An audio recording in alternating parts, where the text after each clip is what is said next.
my first question that I was going to kick off and ask was, if you were in charge of the whole world, which would maybe be a dreadful job, but you wanted to inspire change, what 3 people, famous or not, would you choose to work alongside you? Okay, my current business partner, Stephen. This is my answer is probably going to be really boring. Yeah, he's great. Yeah, because he's so smart, and he's one of those people that just gets everything. You know, those people that you go, oh, fuck off, you're good at everything.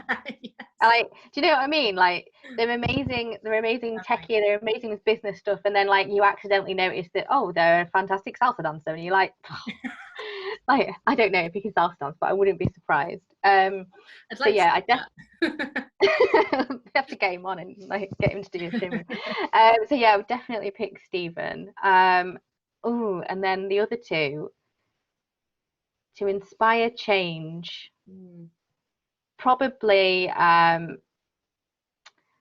don't know. I'd probably just just pick a couple of like super rich trillionaires and just to always get them on side so that all my ideas actually went into places. I don't know. Probably Mark Zuckerberg, even though I think he's not in the least bit interesting whatsoever, but he's got a lot of power. So if I really wanted to inspire change, I'd need that. Probably I don't know. I'll just say Boris Johnson, just because. Why not? Why not? How entertaining would that be? You'd be the I'm thinking of it like really, like literally. If I wanted to make something change, I'd need a politician and a mega rich person. And Stephen. Yeah, and Stephen, because I'd go, Stephen, what are we doing? He'd be able to do it. So, yeah. Do you think that'd work as a good team dynamic? No, probably not. I think Zuckerberg would end up. You what? The team socials could be quite interesting. Oh God, can you imagine Zuckerberg?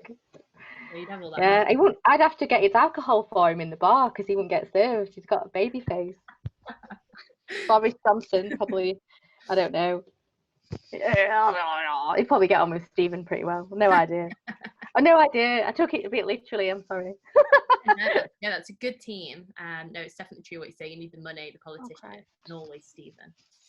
All right, so you've conquered the world with this incredible dream team. So now you're in charge of changing your specific industry. So what would be the one thing that you would change in cyber? I think what I would change is there's a lot of corruption that I can see sort of happening. And I think we saw some of this last week, when it all came out about like a bit of like corruption that's gone under the radar that's now been brought to light. I think I'd stop things like that. Yeah. Because I think people deserve a fair opportunity when it comes to their training and their certifications and their career progression, and corruption and favoritism hinders that. So do you think there are enough people driving that change in the industry? I don't know, to be honest. I'm too busy to keep track of it all, but I don't know. I hope so. Yeah. I hope so, because a lot of people get pissed off, don't they, when these stories come out? So you like to think that there's a lot of people with some integrity and whatnot. So obviously another problem that is in the industry at the minute, and it's been a huge topic of conversation across the years and across the world in everything, but specifically in cyber, is the equality and the diversity within the industry. So what is your take on this? Because obviously you have founded Ladies of London Hacking Society to help promote the technical women in the industry, and you try and provide that welcome and safe space for women with all skill sets. So what is your take on how that is progressing and changing in the industry over the years? So I created LHS because I wanted to create something that I wanted to go to. Yeah. And I just find that women's events are, a lot of them are like really fun and nice environment and stuff. And we find that the men that come to LHS say, oh, what a great environment, like I'm going to tell all my friends, and then they bring someone else, and then they're like, yeah, what a great environment, and then the dynamic starts to shift, and then you have to kind of be like, okay, can you guys now go on listening mode? Yeah. And get in the background a little bit, because you're bringing the things you don't like about the mixed events here. Yeah. So my whole take on it is, I hate tokenism. I hate it when a diversity champion or evangelist job is created, and then they just put some random woman in it, or they put some like random Asian woman in it, and you're just like, well, everyone knows that they're a token hire. I hate that. Can't stand it. I hate women's awards, because we're not cognitively impaired because we have a vagina. That's not how it works, right? So, you know, it's not as if we are having to, I don't know, bench press server racks. Do you know what I'm saying? You use your brain, and women aren't at a disadvantage in using the brain. And, you know, fortunately, women in cybersecurity were furloughed at a higher rate than men were, even in technical roles, right? So what does that say? That kind of says that women that were in these roles aren't seen as integral. Their job isn't seen as they are absolutely needed. So disposable. Yeah, so kind of what's the point in having more women in cyber if they don't get the same level of respect? And I know I said to someone recently, I was asked about this. Like, I remember the time at a large company that I was at, a large enterprise that I was at, the recruiter came over, internal recruiter came over, and he was talking to our team, and we were all just having a coffee, really nice guy. But he'd forgotten everyone else's name apart from mine. And I was like, oh, you only remembered my name? And he was like, yeah, but I never forget a diversity hire, Eliza. And like the whole team was like, and we were like, what? Like he just admitted that I was a diversity hire. That made me feel like shit, and I left not long after. So do you hate it then, or do you not agree with the fact that, you know, like these huge companies now are saying that they are promising by whatever year to have 50% of their board? Where are they getting them from? Yeah. Right. Isn't that dangerous for the company's progression? Isn't that dangerous for the stability even of the company, to just put anyone into that? And where does it end? You could hire someone that's the right person for the job, regardless of their sex, colour, sexual orientation. Then you are actually going to inadvertently hire a diverse team. Don't force it. And those people that are going to be in those positions are never going to have the respect that they deserve. So I think it's incredibly, incredibly bad form to hire people based on superficial traits, which is what we're seeing at the moment. And thought diversity, cognitive diversity, is diversity that matters. I don't care if I have a whole team that are all white males. I don't care, as long as they think differently, as long as, you know, some of them challenge me, some of them don't. So they bring different skills to the team. There's obviously a lot of discussion around whether these quotas should be hit in all these big companies, and it's difficult because it's almost like they're trying to make the effort to change, but whether it's the right way of executing it is the problem, really. If you could go back in time and speak to your younger self who was just starting off in this industry, what would you say to yourself? Stop eating all the free food in the office.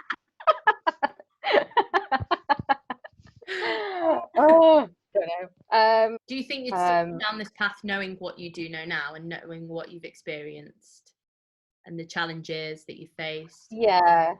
I haven't faced a great deal of like adversity because, you know, because I'm a woman or anything. And in fact, you know, the story that I've just said about I never forget a diversity hire, Eliza, you know, probably the door was open for me a little bit more than it should have been because I'm a woman.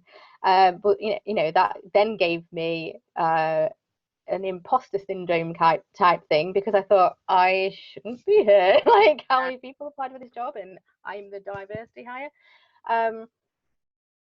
So I would say concentrate on today, concentrate on the task in hand, because of the diverse scale of what you can learn and what is open to you in cybersecurity, you can like flitter around into so many different interests and then become a specialist in none.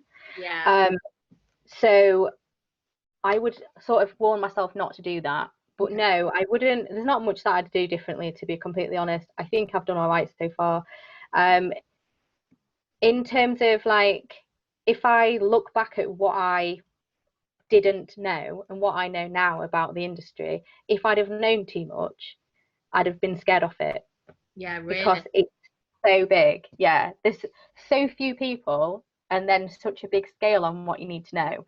And you can be in a company that something can happen with a system you've never seen before that's in HR and you don't use it. And then something will happen and you'll get brought into a meeting and they're like, what are we going to do about it? And you're like, I don't know. You tell me. And they're like, so you're expected to know a lot. So you have to constantly update yourself. You are committing to being a lifelong learner if you're working in a technical aspect of cybersecurity, especially. So yeah, I would have just told myself to just concentrate on the task in hand, and then the next task and the next task, instead of going, oh my god, I've got all these things to learn. Yeah. That's good bit of advice there. I think you can apply that to anything really, because sometimes you just get a bit swallowed up by all the opportunities and things out there, and it's just very hard to concentrate on the task at hand. Yeah, I'd agree with that.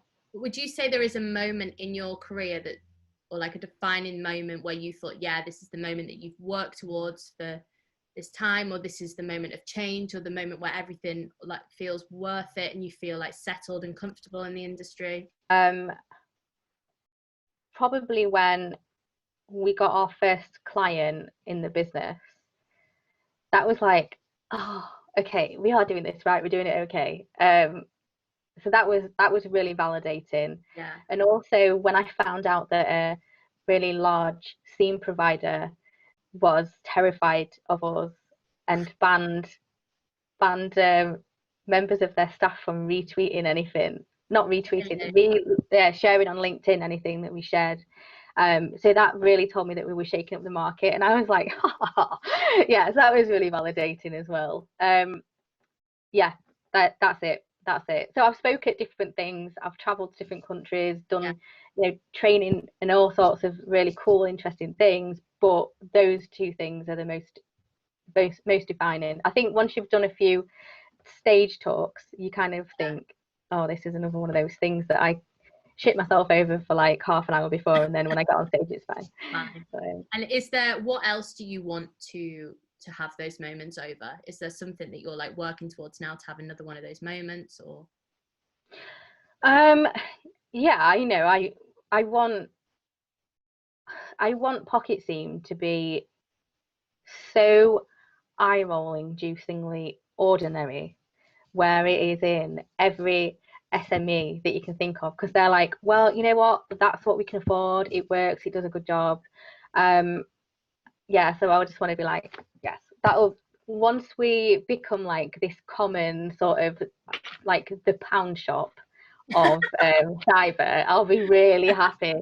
And then with that security company, we're doing really awesome purple teaming work and trying to streamline that and do it quicker and all kinds of different things. So to finish it off, I want to ask you who the single most extraordinary person to have inspired change in your life has been. Oh, this is going to be really boring. It's my mum. I think mine would be my mum as well. Yeah, it's my mum, because she's incredibly strong and unapologetically herself and quirky. So yeah, I remember being really upset over something when I was in primary school, and my mum's way of cheering me up was to pretend a bottle of orangeade was a guitar and dance around to Guns N' Roses, and I was like, oh, that is a good way to that's my mum. So yeah, it'll be my mum, unapologetically herself, strong-willed, and does what she wants to do. So love that.